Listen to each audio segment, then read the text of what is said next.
এসে যখন পড়েছি কেউ যদি জোর করে ধরে কানে বসে মাইকটা সামনে দিয়ে বলে ভাই ইচ্ছা না থাকলেও এসছেন যখন একটু হলে আপনাকে ওয়াচ করে তারপর যেতে হবে। আচ্ছা ইচ্ছা যদি আমার বিন্দু পরিমাণ নাও থাকে, যিনি আমাকে এখানে এনে বসিয়ে দেবেন তার সম্মান রাখতে গিয়ে চেষ্টা তো একটু করব, কেন যদি না করি তার সম্মান রাখা। ওমর হুজুর গাড়ি চালাবেন, আমি বারবার বলছি স্টারিং ধরবে না, কিন্তু জনগণ ছেড়ে দেননি, জোর করে স্টারিং হাতে তুলে দিয়ে বলছে ওমর এই গাড়ির ড্রাইভার আজ থেকে তুমি, আর গাড়ি তোমার চালাতে হবে। তাহলে ইচ্ছা না থাকা সত্ত্বেও চাপে জোরের উপরে ওমর হুজুর কিন্তু এখন গাড়ির ড্রাইভার। আচ্ছা ড্রাইভার যখন জনগণ বানিয়েছে পেশাব দিয়ে, ওমর হুজুর জনগণের সম্মান রাখতে গিয়ে একটু হলেও গাড়ি চালাতে হবে তো? হ্যাঁ না হবে না? হবে। আপনারা সেই শুরুতে একটা কথা জোরে বলেছিলেন আওয়াজ তুলে, অন্ধ ব্যক্তির হাতে গাড়ির স্টারিং দিলে এ গাড়ি রাস্তায় যাবে না, পড়বে খালে। হ্যাঁ গাড়ি চালাবে চোখওয়ালা গাড়ির ড্রাইভার, যার চোখ ভালো। ওমর হুজুর স্টারিং ধরেছেন, জনগণের সম্মান রাখতে গিয়ে এবার একটু গাড়ি চালাবে। আমি এত কথা কেন বলছি? নবী বলেছেন প্রথম পয়েন্ট, অযোগ্য ব্যক্তিরা যখন যোগ্যতার আসনে বসবে, নেতৃত্ব দেবে, কলম নাড়াবে, তখন গজব আসবে আসমান থেকে। তাহলে চেয়ারে বসবে জ্ঞানী মানুষ, শটে বুঝে নেন, বসবে যখন মূর্খ ব্যক্তিরা, গজব শুরু। তাহলে এত একজন মানে যোগ্য ব্যক্তি হওয়ার পরেও ওমর হুজুর চেয়ারে বসতে চাননি, বিশ্বাস করুন কোনদিন নয়। কিন্তু জনগণ যখন বসিয়েতে সম্মান তো রাখতে হবে। ফলো রাখুন, ওমর হুজুর এবার গাড়ি চালাবে, যত স্পিডে উঠুক, যত গতি বাড়ুক, ওমর হুজুরের গাড়ি সিধা সিধা। ওমর হুজুরের গাড়ি পশ্চিমে নিয়ে দেয় নাকি কন্ট্রোল হারা হয়ে গিয়ে এদিক ওদিক গাড়িটা বেঁকিয়ে ফেলে ওমর হুজুর। ফলো রাখবেন। আর পাশাপাশি এটাও ফলো রেখে দেবেন, আমরা যাদের হাতে গাড়ির স্টারিং দিয়েছি আমাদের গাড়িটাও কোন দিকে যাচ্ছে। রাগ করলেন না তো? ওমর হুজুর আমাদের মডেল, ওনার গাড়িটা আগে থাক, দেখবো কোন দিক, কোন গাড়ি কোন দিকে যায়। দায়িত্ব শুধু দেখুন। সাহাবী ওমর রাদিয়াল্লাহু আনহু মদিনার রাষ্ট্রপতি হওয়ার পরে, মদিনার খলিফা হওয়ার পরে সাহাবী ওমর রাদিয়াল্লাহু আনহু কোনদিন আরামের বিছানায় ঘুমাতেন না গো। গভীর রাত, নিঝুম রাত, সাহাবী ওমর মদিনার অলিতে গলিতে, অলিতে গলিতে হাঁটতেন। কেননা আমি ওমর মদিনার রাষ্ট্রপতি, মদিনার খলিফা, আমার রাজত্বকালে কোন একজন ব্যক্তি যদি কষ্টে তার দিনটা কাটে, শুধু তাই নয়, সাহাবী ওমর একদিন মদিনার মসজিদে নববী শরীফে বসে বসে সাহাবী ওমর একদিন এত কান্না কাঁদে, এত চোখের পানি ঝরায়, আমার নবী পাকের অন্যান্য সাহাবারা সাহাবী ওমরের কান্না দৃশ্য দেখে সাহাবী ওমরকে জিজ্ঞাসা করেছিল, ও ভাই ওমর, আল্লাহ পাক পৃথিবীর জমিনে 10 জন সাহাবাকে আল্লাহ জান্নাতের টিকিট দিয়েছে, তার ভিতরে 2 নম্বর তোমারই নাম আছে।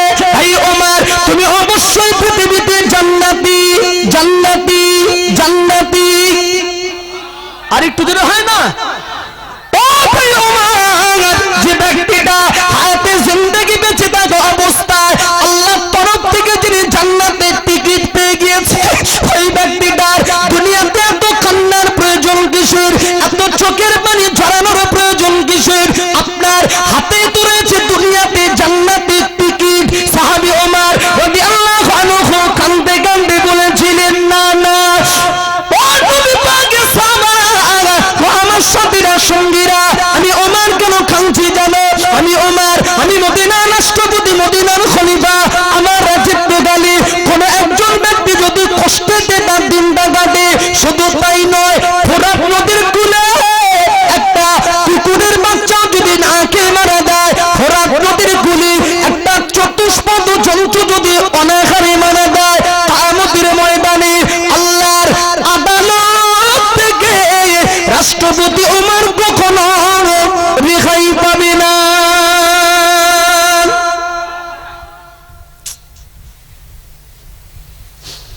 চট করে বলুন, ড্রাইভারের মাথায় যাত্রীর চিন্তা আছে?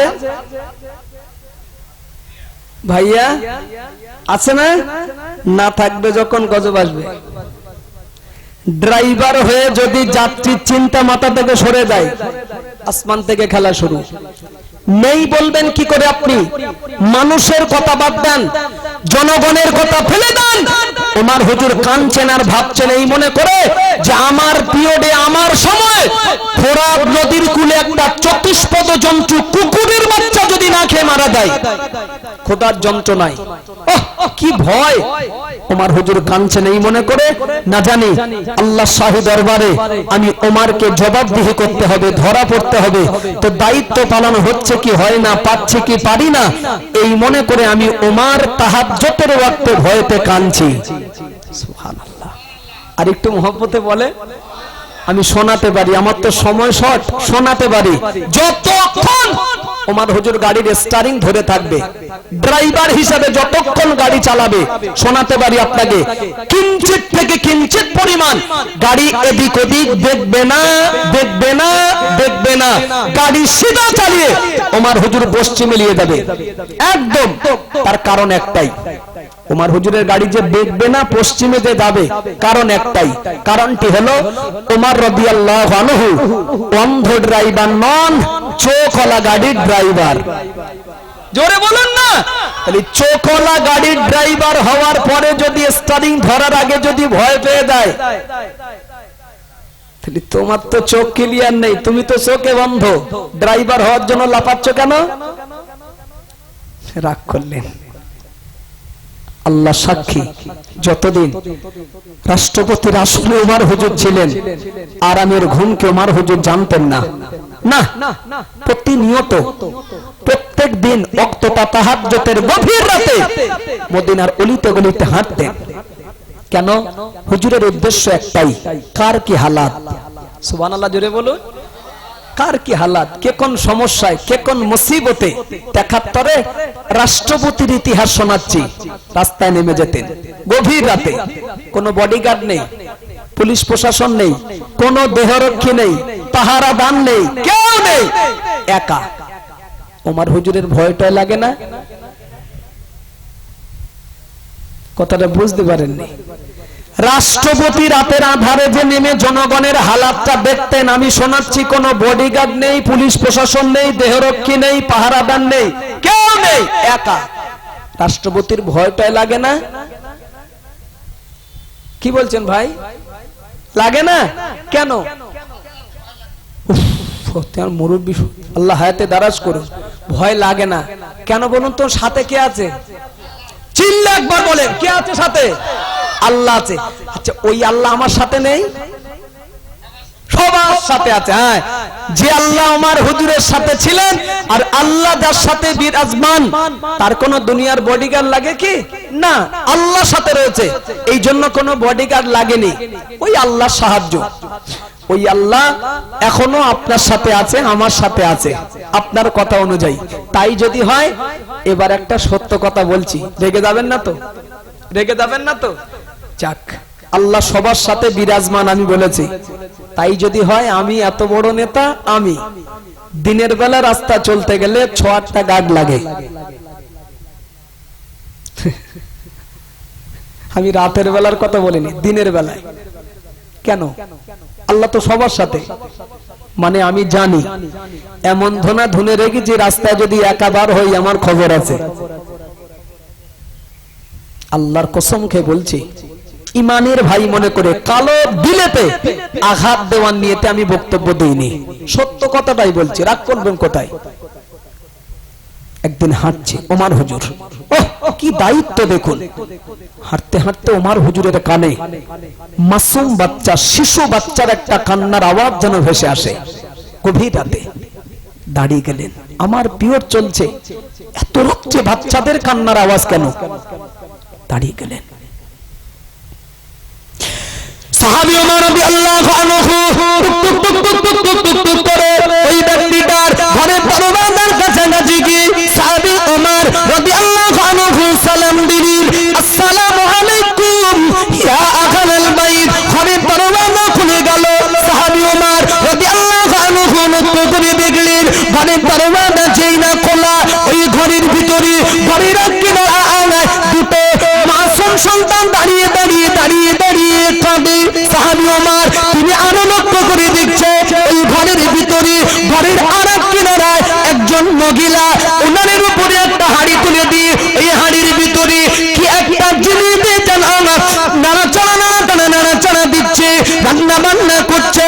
সাহাবী ওমর রাদিয়াল্লাহু আনহু জিজ্ঞাসা করেছিলেন, মা ও মা মদিনার রমণী, ও মা মদিনার মহিলা, বলো না মা এই গভীর রজনীতে তোমার বাড়িতে কেন কান্নার আওয়াজ পাওয়া যায়? মদিনার রমণী বললেন, আপনি কে? আপনাকে তো চিনি না, জানি না। সাহাবী ওমর বললেন, আমার সম্পর্কে তোমার পরিচয় নেওয়া লাগবে না। ও মা মদিনার রমণী, এই গভীর রজনীতে যদি তোমার বাড়ি কোনো বিপদ ঘটে যায়, বিপদের কথা কি বলা যাবে না মা? বলো না কি সমস্যা, কি অসুবিধা? ও বাবাজি, সাহাবী ওমরের কথা শেষ, মদিনার রমণী কাঁদতে কাঁদতে বলেছিলেন, কি বলবো দুঃখের কথা, কি বলবো ব্যথার কথা। বিগত কয়েকদিন আগে স্বামী আমার জগৎ থেকে ইন্তেকাল হয়ে গিয়েছে। আল্লাহ পাক আমার গর্ভে দুটো সোনার মানিক আল্লাহ দান করেছে। এই দুটো বাচ্চাকে রেখে দিয়ে ওর আব্বা বিগত কয়েকদিন আগে ইন্তেকাল হয়ে গিয়েছে। বর্তমানে আমার দুটো সন্তান ওরা এতিম আব্বা হারা। আমি মহিলা, বর্তমানে আমি বিধবা স্বামী হারা। স্বামী ইন্তেকালের পরে আমার দুটো সন্তান ওরা ক্ষুধার যন্ত্রণা সহ্য করতে পারে না।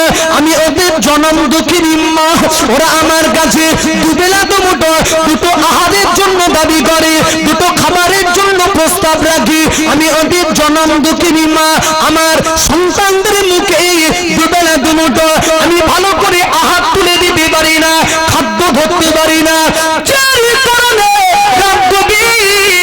ওদের চোখে ঘুম আসে না, ওদের পেটে এখন অত্যন্ত ক্ষুধার জ্বালা। তাই ক্ষুধার জ্বালা, ক্ষুধার যন্ত্রণা সহ্য করতে না পেরে এই গভীর রজনীতে ঘরের কিনারায় দাঁড়িয়ে ওরা কাঁদে। কান্নার কারণ ওদের পেটে এখন অত্যন্ত ক্ষুধার জ্বালা। সাহাবী ওমর রাদিয়াল্লাহু আনহু শুনেই বললেন, মা ও মা মদিনার রমণী, আমি বুঝেছি বাচ্চারা কাঁদছিল ক্ষুধার যন্ত্রণায়, তবে আমি এসেই তো দেখছিলাম তোমার বাচ্চা কাঁদছিল ঘরের ওই কিনারায়, আর তুমি ঘরের এই কিনারায় দাঁড়িয়ে উনানের উপরে হাড়ি তুলে দিয়ে কি যেন তুমি রান্না বান্না করছিলে। বলো না মা, সন্তানদের জন্য তুমি কি রান্না করছিলে?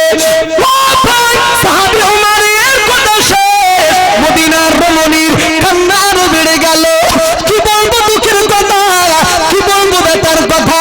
আল্লাহর জাত ও সিফাতের কসম খেয়ে বলি, আমি ওদের জনম দুঃখিনী মা। আমার সন্তানদের জন্য আমি মূলত হাড়িতে কিছু রান্না করি না গো, সান্ত্বনা দেওয়ার জন্য, আমার সন্তানদের মুখে হাসি ফোটানোর জন্য আমি নিচে আমি উনানের উপরে একটা হাড়ি তুলে দিয়েছি। এই হাড়ির ভিতরে বড় একটা পাথর আর অল্প কিছু পানি দিয়ে আমি ওদের জনম দুঃখিনী মা, আমি হাড়ির ভিতরে আমি নাড়াচাড়া দিচ্ছি, আওয়াজ করছি। আমার সন্তান দুটি ভাববে আমাদের পেটে ক্ষুধা লেগেছে বলে মা আমাদের জন্য বুঝি রান্না করছে, রান্না হয়ে গেলেই বুঝি মা আমাদের খেতে দেবে।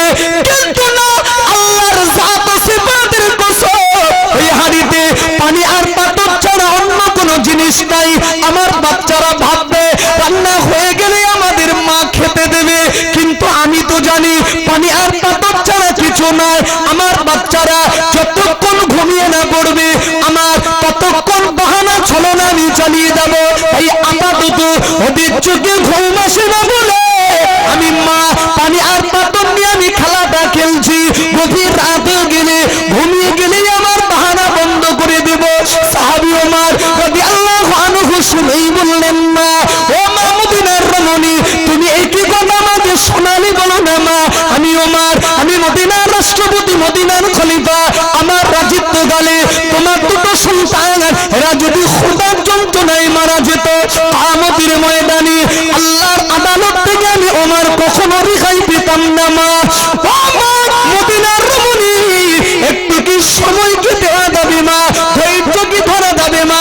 সাহাবী ওমর এই কথা বলে ছুটে নিজের ঘরেতে প্রবেশ করে এক বস্তা আটা রাষ্ট্রপতি তার মাথায় তুলে নিয়ে মদিনার রমণীর বাড়ি এসে বলেছিল, মা ও মা মদিনার রমণী, এই আটার বস্তাটা আমি রেখে গেলাম মা, এই আটার বস্তা থেকে আটা সন্তানদের মুখে এখন রুটি রুজির ব্যবস্থা করো। ও মা মদিনার রমণী, আবার যদি কখনো প্রয়োজন হয় আমি আমার দরবারে চলে আসবে।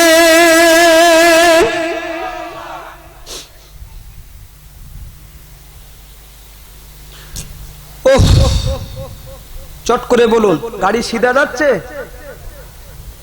হ্যাঁ না জোরে বলবেন তো। যায় না?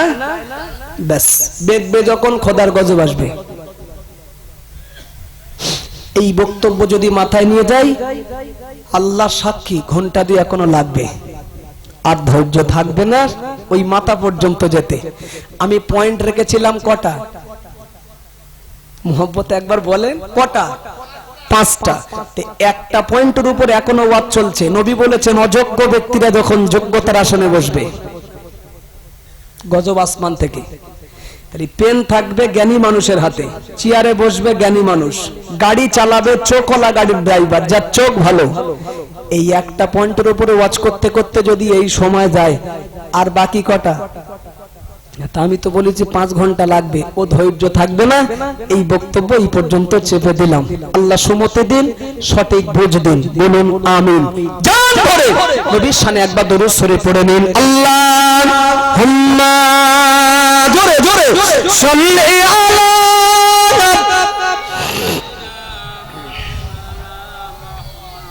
সত্যি ভালো লাগছে, আওয়াজ তুলে পড়েন আলা আলি।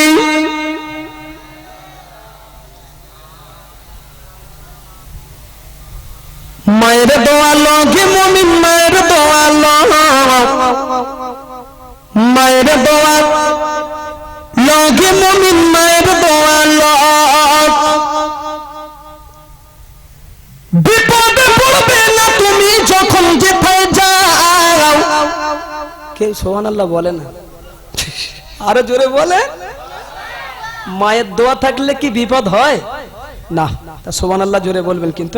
হ্যাঁ, বিপদে পড়বে না তুমি যখন যেথায় যাও। মায়ের দোয়া লগে মুমিন, মায়ের দোয়া মায়ের দোয়া লগে মুমিন, মায়ের দোয়া মায়ে যখন দোয়া করে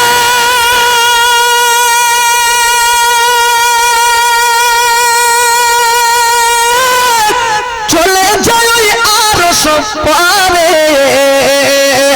জোরে বলেন, মায়ে যখন দোয়া করে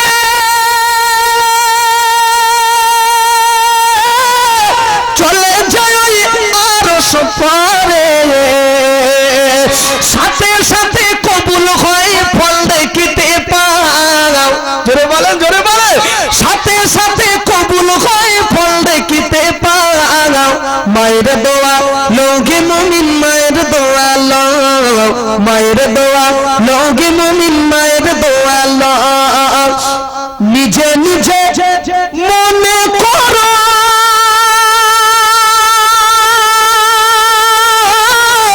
তাকায় আমি হইলাম বড়,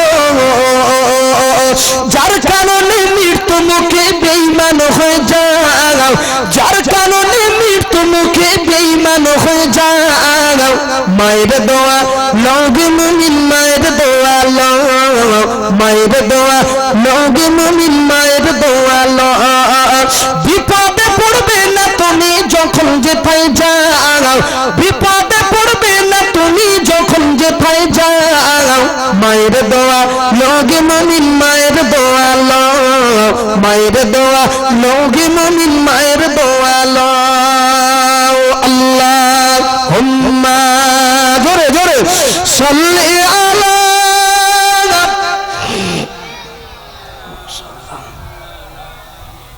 ওয়া আলা আলি।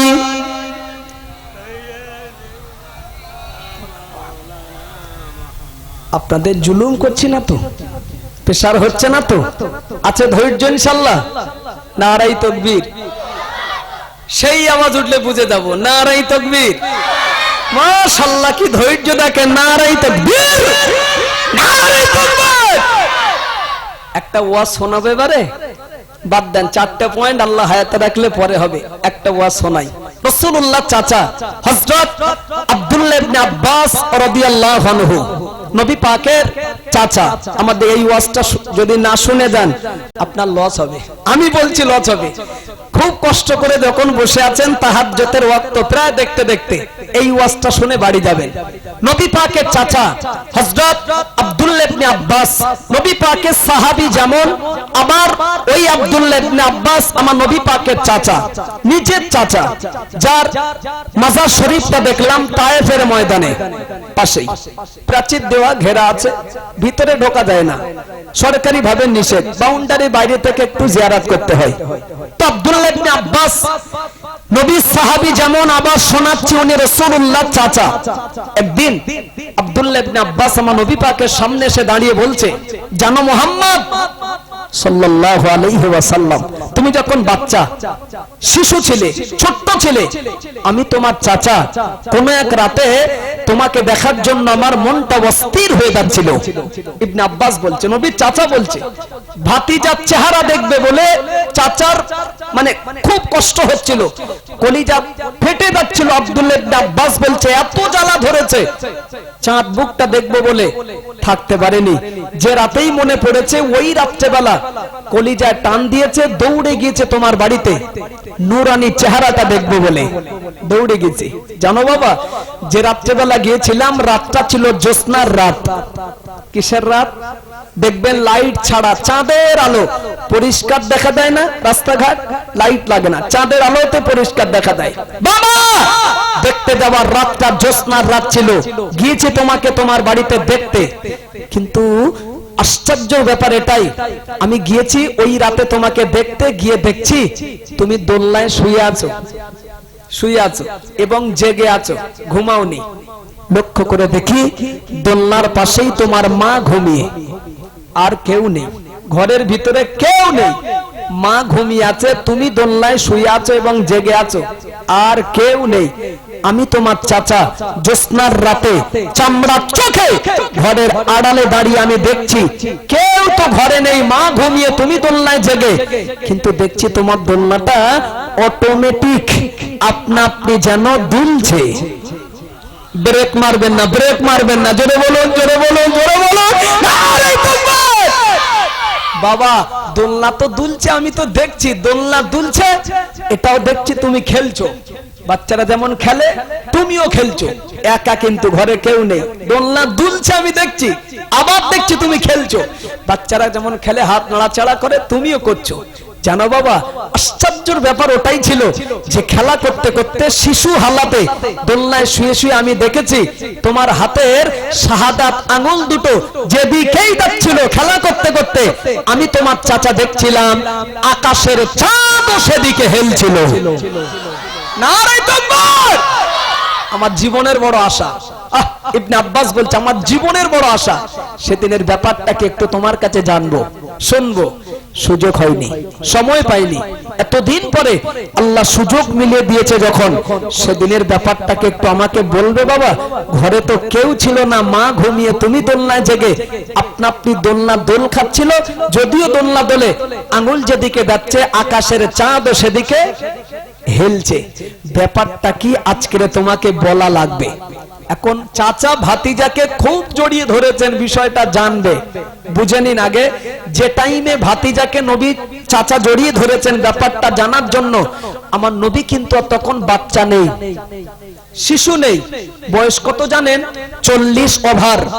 40 ওভার নবুয়ত প্রাপ্ত হবার পরে জিজ্ঞাসা করছে, আচ্ছা বলুন বাবজি, যে ব্যক্তিটার বয়স 40 অতিক্রম করে বা পার হয়ে যায়, আচ্ছা তাকে যদি সেই দোলনার ঘটনা জিজ্ঞাসা করা হয় আপনাদের কি মনে হয়, তাই কি বলা সম্ভব? একটু মুরব্বীর অন্তত বলুক বাবজি, সম্ভব কি না? আপনার বয়স কত? আপনার 90, অনেক বয়স হয়েছে গো, আল্লাহ হায়াতে দারাজ করুন। 5 বছর বয়সে আপনার জীবনে কি ঘটনা ঘটেছে একবার বলেন, সবাই শুনে নি। 5 বছর বয়সে ভাই দেখেন, বলে কি করে জানবো? তা আপনার জীবনে ঘটেছে আপনি জানবেন না? পারিনি, আল্লাহ সাক্ষী আমিও পারবো না। বিশ্বাস আপনাদের যদি জিজ্ঞাসা করি 2 বছর 3 বছর 5 বছর 6 বছর বয়সে কার জীবনে কি ঘটনা সম্ভব কি না? আমি পারিনি, মুরব্বী পারেননি, আপনারাও মাথা নাড়িয়েছেন যে হবে না। আচ্ছা, নবীর উপরে যদি বিশ্বাস থাকে, এই তাহাজ্জুদের ওয়াক্তে আল্লাহর ঘরের সম্মুখে বসে একবার জোরে বলবেন আল্লাহ একবার শুনে নিক, নবীর প্রতি আমাদের বিশ্বাস কেমন দেখি। আচ্ছা, আমার নবী পারবেন কি? হাত তুলে বলেন পারবে? নবীর প্রতি আমাদের বিশ্বাস কত, ঠিক কিনা? আল্লাহ যদি চায় আমরা না বলতে পারলেও আমার নবী বলবে। সুবহানাল্লাহ বলুন। নবীর মান, নবীর মর্যাদা আল্লাহ কত বুলন্দ করেছে দেখুন। আল্লাহ নবী বললেন চাচাদা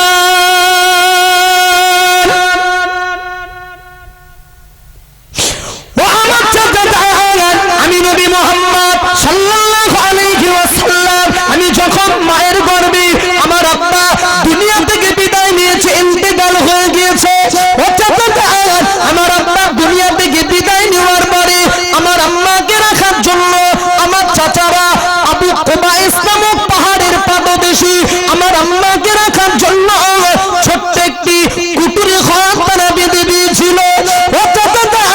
আমার আম্মা ওই ছোট্ট কুটিরিতে একাই থাকতেন, একাই বসবাস করতেন। আমি নবী মুহাম্মদ ওই ছোট্ট কুটিরিতে যেদিন জন্ম নিলাম, ভূমিষ্ঠ হলাম, পৃথিবীতে মুহাম্মাদের আপন বলতে মা ছাড়া আর কেউ ছিল না।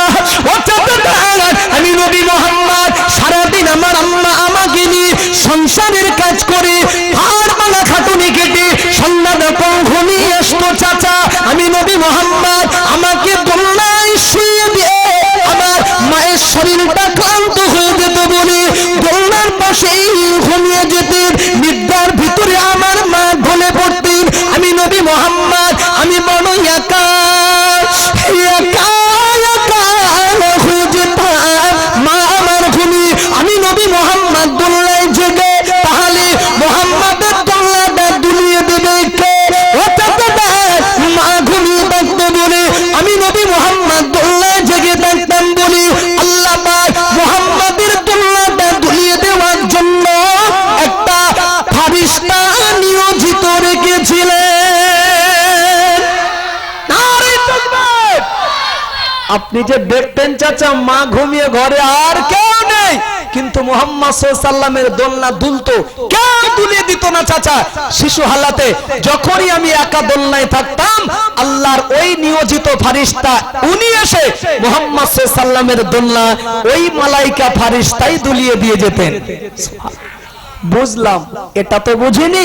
খেলা করতে আঙ্গুল যেদিকে যেত শাহাদাত আঙ্গুল, দেখতাম আকাশের চাঁদ সেদিকে হেলতো। এটা একটু বলো বাবা, কি করে সম্ভব? তুমি তো জমিনের, চাঁদ তো আসমানে, হাতের শাহাদাত আঙ্গুলের কি পাওয়ার, কি ক্ষমতা! আঙ্গুলের সাথে সাথে আকাশের চাঁদকে হেলিয়ে দেওয়ার ব্যাপারটা আজকে তোমাকে বলা লাগবে। নবী জবাব দিয়েছেন কটা? কথা বলতে হবে এবারে। নবী জবাব দিয়েছেন কটা? একটা। দোলনা কেন দুলতো, কে দুলিয়ে দিত? চাচাকে নবী শুনিয়েছেন। দুই, ভাইটাল জবাব নবী চাচাকে শোনাবে। আল্লাহর কসম একবার, আল্লাহর কসম দুইবার, রবের নামের কসম তিনবার। এমন জবাব নবী চাচাকে শোনাবে যেটি আপনাদের শুনলে একটু হলেও কলিজার জ্বালা নিবারণ হবে ইনশাআল্লাহ। আমি বলছি সেটি জেরক্স করে, কপি করে আমার ভিতরে আমি রেখেছি, এনেছি ইনশাআল্লাহ আপনাদের এই মজলিসে, ময়দানে এনেছি। আপনারা শুনবেন কি? আঙ্গুলের সাথে সাথে চাঁদ কেন হেলে যেত শুনবেন কি? আমি এতক্ষণ ওয়াজ শুনেছি, একটু হলে যদি ভালোবাসার জায়গা আপনাদের বুকে যদি আমার হয়ে থাকে, একটু কষ্ট দিচ্ছি, শুনবেন জানাবা। দুটো করে হাত এবার দেখবো আমি, কেন জোর করে ওয়াজ করি না, যদি ইচ্ছা থাকে তোলেন তোলেন, নামবেন। নারায়ে তাকবীর। রাখেন, কষ্ট দিলাম ক্ষমা করবেন। জবান দিচ্ছি আমি ছোট্ট মানুষ, নবিয়ানা মেম্বারে বসে আমি জবান দিচ্ছি, ঘন্টা লাগবে না, আর কয়েক মিনিট আল্লাহ যদি আমাকে হায়াতে বাঁচিয়ে রাখে, বেঁচে যদি থাকি এই জায়গায়, আমি আপনাকে শোনাবো ইনশাআল্লাহ, শোনাবো যে আঙ্গুলের সাথে সাথে আকাশের চাঁদ কেন হেলে যাচ্ছিল, যেটি শুনলে কলিজার জ্বালা নিবারণ হবে আমি বলেছি। তবে এই ওয়াজ শোনার আগে এই যে মাহফিল, আলহামদুলিল্লাহ আল্লাহর ঘরের সম্মুখে আমরা বসেছি, মাদ্রাসার আঙিনার জলসা এটা। এই মাহফিলটা হচ্ছে 2025 সালে মাদ্রাসার উন্নতি কল্পে। কলিজা থেকে একটা কথা বলবেন, আপনারা খুশি তো নাকি? সবাই খুশি তো? আরে হয়েছিল বলে দিনের দুটো কথা শুনতে পেরেছেন তো? নবীর জীবনে দুটো কথা শুনতে পাচ্ছেন তো? আচ্ছা 2026 পড়লে এই মাহফিলটা আর একবার হবে না বন্ধ হবে? কোনটা হবে? যদি হয় বেঁচে যদি থাকি চোখে দেখতে পারবো, আর যদি মরে পটল তুলে কবরে চলে যাই 1 বছরের ভিতরে, তাহলে তো আর চোখে দেখা হবে না, তাই না জি? তো যদি মরে কবরে চলে যাই 26 সালে এই জলসা হবার আগে যদি মরে কবরে চলে যাই, আল্লাহকে গিয়ে বলবো, আল্লাহ মাহফিলটা হওয়া দরকার ছিল, মানে হওয়া দরকার ছিল না জিজ্ঞাসা করেছিল, তো আমি মরে কবরে চলে এসেছি ঠিক, কিন্তু হাত দুটো তুলে অন্তত আপনার বান্দা হিসাবে, নবীর উম্মত হিসাবে আমি সাক্ষী দিয়েছি যে মাদ্রাসার জলসা নবীর শানে আয়োজিত 26 বলে কথা নয়, কিয়ামত পর্যন্ত এই মাহফিলটা হোক বা প্রত্যেক বছরে হওয়া দরকার, আমি হাত তুলে সাক্ষী দিয়ে কবরে এসেছি। আল্লাহ হয়তো দুটো হাত দেখে নাজাতের ওসিলা আল্লাহ আমাদের বানিয়ে দিতে পারে। একবার মরার আগে আর একবার কষ্ট দিচ্ছে, আর দেবো না, হাত তুলে একবার সাক্ষী হন। এটা সাক্ষীর হাত হচ্ছে মাদ্রাসা জলসা, হাত নামাবেন না, আমি দাবি রাখছি। নারা দেন, একবার তাকবীর দেন, নারায়ে তাকবীর। খুশি মনে জোরে নারায়ে তাকবীর, নারায়ে তাকবীর রাখেন। কষ্ট দিলাম ক্ষমা করবেন। আল্লাহ এই দুটো হাতে জবান দিচ্ছি, এই দুটো হাতে দোয়া রাখছি, জীবনেও জানো আল্লাহ প্যারালাইজড আল্লাহ যেন না দেন। আমিন বলুন। আল্লাহ হাত ভালো রাখুন, বলুন আমিন। দোয়া করে দিয়েছি, কষ্ট করে হাত তুলেছেন, দোয়া চাচ্ছি আল্লাহ সুস্থ হালাতে আল্লাহ জীবন যাপন করার তৌফিক সকলকে নসিব করুন, বলুন আমিন, বলুন আমিন। আমি জবান দিয়েছি, আঙ্গুলের সাথে সাথে আকাশের চাঁদ কেন হেলে যাচ্ছিল আমি আপনাকে শোনাবো। তবে এই ওয়াজ শোনার আগে আমি এখান থেকে কিছুদিন আগে আমি আমার কথা বলি, শোনেন। কিছুদিন আগে এই দুটো হাত আল্লাহর কাবার গেলাপ ধরেছিলাম 8 বার। সুবহানাল্লাহ বলুন। আমি প্রত্যেকবারে ওমরা করতে করতে 8 বার ওমরা করেছি, 8 বার কাবার গেলাপ ধরেছি। নবী বলেছেন কাবার গেলাপ ধরে যে দোয়াই চাইবে গ্যারান্টি বিদ্যুৎ অপেক্ষায় কবুল হয়ে যায়। সুবহানাল্লাহ। 7টা চক্কর দিলে একটা তওয়াফ হয়, 7 চক্কর। নীল বাতি আছে ওখানে, শুরু ওখান থেকে চক্কর শুরু, নীল বাতি থেকে শুরু হবে, আবার নীল বাতি এসে শেষ হবে। 7 বার চক্কর দেওয়ার পরে একটা তওয়াফ হয়ে যায়। 7 বার চক্কর দিলে একটা তওয়াফ হয়ে গেলে আমার দিকে ধ্যান দিন, ভাইটাল কথা বলছি। মাকাম ইব্রাহিম সামনে রেখে 2 রাকাত নামাজ পড়তে হয়। মাকাম ইব্রাহিম সামনে রেখে নবী বলেছেন ওই নামাজের শেষে আল্লাহর দরবারে হাত তুলে যে দোয়াই চাইবে গ্যারান্টি বিদ্যুৎ অপেক্ষায় কবুল হয়ে যাবে। দোয়া কবুলিয়াতের জায়গা বলছি। এইবারে চলে যেতে হবে ওখান থেকে সাফা মারওয়া। ইন্না সাফা ওয়াল মারওয়াতা মিন শাআইরিল্লাহ। সাফা মারওয়া দৌড়াতে হয়, সাই করতে হয়। নবী বলেছেন সাফা মারওয়া 7 বার দৌড়ানোর পরে সাফা মারওয়া পাহাড়ের উপরে দাঁড়িয়ে যে দোয়াই চাইবে খোদার দরবারে গ্যারান্টি বিদ্যুৎ অপেক্ষায় কবুল হয়ে যায়। সুবহানাল্লাহ। আরেকটা দোয়া কবুলিয়াতের জায়গা আরাফাতের ময়দান, পাশেই জবলে রহমত, উপরে আদম আলাইহিস সালাম মা হাওয়া আলাইহিস সালামকে দীর্ঘ লম্বা সময় কাটার পরে আল্লাহ যেখানে মিলন করে দিয়েছিলেন, সাক্ষাৎ করে দিয়েছিলেন, পাশেই আরাফাতের ময়দানের পাশে জবলে রহমত পাহাড়, পাহাড়ের উপরে সেই জায়গায় দাঁড়িয়ে উঠেছিলাম আলহামদুলিল্লাহ। ওখানে দাঁড়িয়ে দোয়া করলে নবী বলেছেন গ্যারান্টি বিদ্যুৎ অপেক্ষায় কবুল। এটা হচ্ছে মক্কা শরীফে। চলে যান এবারে মদিনা শরীফে। মদিনা শরীফে গিয়ে রাসূলুল্লাহর মাজার মুকদ্দাসের পাশে কিছুটা জায়গা ব্যারিকেড করা আছে, প্রাচীর দিয়ে ঘেরা আছে। নবী বলেছেন এই জায়গাটা জান্নাতের একটি অংশ, রিয়াজুল জান্নাত। কেউ যদি 2 রাকাত নামাজ পড়তে পারে ওই রিয়াজুল জান্নাতে সে যেন জীবিত হালাতে আল্লাহর জান্নাতে সিজদা দেওয়ার সুযোগ পেয়ে গেল। আলহামদুলিল্লাহ। তো আগেকার হাজী সাহেবরা যারা যেতেন বা গিয়েছেন যারা, আমার দিকে একটু তাকান, বুঝে আসবে। লাইনে দাঁড়ালে রিয়াজুল জান্নাতে ঢোকা যেত, এখন আর ওই সুযোগটা নেই। বড় ফোন যদি না নিয়ে যান, নুসুক বলে একটা সফটওয়্যার উঠেছে, মক্কা শরীফ থাকতে থাকতে ডাউনলোড করে পারমিশন করতে হয়। শুকরিয়া আল্লাহর ব্যাপারটা জেনে বুঝেই গিয়েছিলাম, পারমিশন করে নিয়েছি। আজকে রাত 11টায় ঢুকলাম মদিনা শরীফে, আগামীকাল সকাল 10:30টায় রিয়াজুল জান্নাতে ঢোকার আমার সময় দিয়েছে। গেলাম, 2 রাকাত নামাজ পড়লাম, আল্লাহর কাছে দোয়া চাইলাম। ঠিক ওই দিন রাতে এসে রুমে শুয়ে শুয়ে ভাবছি রাতের বেলায়, সাথে আমার আব্বা মা সাথে গিয়েছে, আরো 25 জন আব্বা মাকে নিয়ে, কারোর সুযোগ হয়নি। ভাবছি কারোর হলো না রিয়াজুল জান্নাতে, এটা তো নসিব লাগে ঢোকার। তো সারা রাত জেগে জেগে আমি 25 জনের কাগজ অলরেডি পাস করে নিয়েছি আলহামদুলিল্লাহ। ওই তারপরের দিনে বাদ আসরের পরে সময় গেলাম 25 জনকে সাথে করে, ফোন আমার কাছে, একটা একটা করে ঢোকালাম, কাগজ দেখে ঢুকিয়ে দিল 25 জনকে। 25 জনের পরে 26 নম্বরে কাগজ বলো আমার ছিল, তারিখ কিন্তু ফেল। তার আগের দিনে আল্লাহ আমাকে ঘুরিয়ে এনেছেন, সুযোগ হয়েছে ওখানে নামাজ পড়ার, কিন্তু এত গরমে তাপ সেখানে ভালো করে তারিখ দেখতে পারে না, প্রশাসনের ওই সুযোগটা হয় না, কাগজ দেখেই ঢুকিয়ে দেয়। আলহামদুলিল্লাহ 25 জনের পর 26 নম্বরের কাগজটা দেখে আমাকেও ঢুকিয়ে দিয়েছেন আলহামদুলিল্লাহ। দ্বিতীয় দিনে গিয়ে এই রিয়াজুল জান্নাতে যে লম্বা সেজদা, সামনে থাকবে উস্তনে হান্নানা, রাসূলুল্লাহর ইন্তেকালের পরে বিরহে কেঁদেছিল, চোখের পানি ফেলেছিল, যে খেজুর গাছ, ওই খেজুর গাছের সামনে গিয়ে লম্বা সেজদা, ডান দিকে রাসূলুল্লাহর মাজার মুকদ্দাস, ডান দিকে থাকবে রাসূলুল্লাহর মিম্বার যেখানে খুতবা দিতেন। বলেন ওই যে রিয়াজুল জান্নাতের সেজদা, আজকে দিনে যদি আপনাদের গ্রামের মসজিদে এই মুহূর্তে যদি সেজদায় পড়ে যাই, এক হবে বলে মনে হয়? কি ভাবছি এক হবে? মনে হয় না। এত অন্তর ভরা দোয়া আসবে রিয়াজুল জান্নাতে, অন্তর ভরা মানে কান্না আসবে। আমার বক্তব্য নবী বলেছেন ওই নামাজ পড়ে নামাজের শেষে রিয়াজুল জান্নাতে বসে যে দোয়াই চাইবে গ্যারান্টি, রাসূল বলেছেন বিদ্যুৎ অপেক্ষায় কবুল হয়ে যায়। সুবহানাল্লাহ। আমি জানি এত কথা শুনিয়েছি, উদ্দেশ্য একটাই, আমার কোনো সম্মান নেই, আমার দিকে দেখুন, কোনো ইজ্জত নেই, আমার ব্যক্তির কোনো সম্মান না হলেও একটা কথা জোরে বলবেন, আল্লাহর কাবা ঘরের একটা ইজ্জত আছে না নেই? সবাই একবার জোরে বলে, খোদার কাবার সম্মান আছে না নেই? আছে। আর সেই কাবার সম্মান দুনিয়ার মানুষ, মুসলমানের অন্তত ওই কাবার সম্মান আমরা সবাই করি। আমি প্রথমত জবান দিচ্ছি, আমি ছোট্ট মানুষ হয়ে আমার কোনো সম্মান নেই, কাবার একটা ইজ্জত আছে, সম্মান আছে।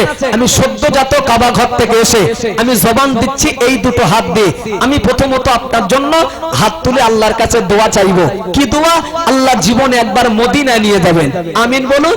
আল্লাহ জীবনে অল্প বয়সে কাবার মেহমান বানাবে, আমিন বলুন। আল্লাহর কাছে অন্তর ভরা দোয়া রাখবে ইনশাআল্লাহ। দেখি এতগুলো মানুষ তো এখানে রয়েছেন, চাঁদ কেন হেলে যেত আমি ওয়েটিং এ রেখেছি, আপনাকে শোনাবো। তবে এই ওয়াজ শোনার আগে এতগুলো মানুষ এখানে আছেন, আব্বা নেই, মা নেই, দাদা দাদি, নানা নানি, মাই মুরব্বি, আত্মীয় স্বজন যারা কবরে, তাদের কথা ভুলে যাবেন না। সবরে সানির নিয়াত করে নবীকে ভালোবেসে মাদ্রাসার উন্নতি কল্পে যখন আজকে এই জলসা, যে প্রতিষ্ঠানকে বাঁচিয়ে রাখার লক্ষ্যে আগে বাড়িয়ে নেওয়ার জন্য, ইসলামকে জিন্দা করার জন্য, কোরআনকে সমাজের বুকে টিকিয়ে রাখার জন্য এতগুলো মানুষ এখানে আছেন। কি মুরব্বি, কি যুবক, কি মা বোন যারাই এখানে আছেন, আমি দেখবো একজনকে দুটো হাত তুলে, আপনারা সাক্ষী দিয়েছেন এই মজলিস হোক বা হওয়া দরকার, আর দুটো হাত তুলতে হবে না, কষ্ট করে একটা হাত কেউ তুলে বলবেন আল্লাহ যদি হায়াতে বাঁচে রাখে, বেঁচে যদি থাকি, 10 লাঠি 1 বোঝা, 10 লাঠি 1 বোঝা, বেঁচে যদি থাকি 1 বছরের ভিতরে সময় সুযোগ যখন হবে, আস্তে আস্তে নবীর ঘর মাদ্রাসা, আল মসজিদু বাইতুল্লাহ, আল মাদ্রাসাতু বাইতিহি, নবী বলেছেন মসজিদ আল্লাহর ঘর, মাদ্রাসা আমি নবী আমার ঘর, দুনিয়া শেষ হবে, ধ্বংস হবে, জারি থাকবে দুটো জায়গা, মসজিদ মাদ্রাসা। আল্লাহকে সাক্ষী করে বলছি, মসজিদ মাদ্রাসা দান পৃথিবীর শ্রেষ্ঠ দান। কেন? আল্লাহ রাসূল বলেছেন দুনিয়া ধ্বংস হবে, এই দুটো জিনিস জারি থেকে যাবে, সাদেকায়ে জারিয়ার নিয়াতে কিয়ামত পর্যন্ত কবরে শুয়ে শুয়ে একটা সওয়াবের রাস্তা আজকে তৈরি হবে ইনশাআল্লাহ।